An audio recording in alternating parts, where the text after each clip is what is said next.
Kita ke berita selanjutnya. Tribuners Kasat Reskrim sebut ada pendarahan di otak korban pemukulan oleh anak Ketua DPRD Ambon.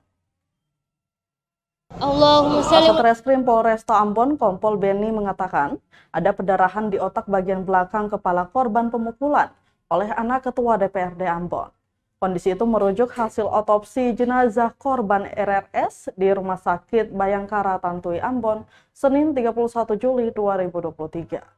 Dijelaskan penyebab pendarahan di kepala itu diduga kuat akibat hantaman benda tumpul.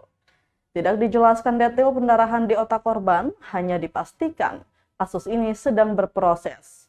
Semalam sudah gelar perkara dan penetapan AT sebagai tersangka. AT juga sudah ditahan dan disangkakan pasal 351 ayat 3 dengan ancaman hukuman 7 tahun penjara.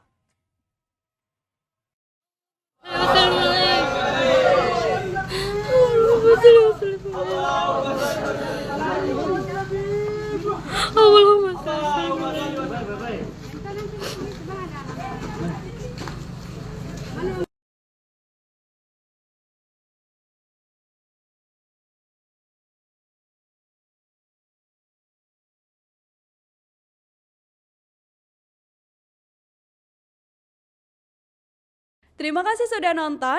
Jangan lupa like, subscribe, dan share ya.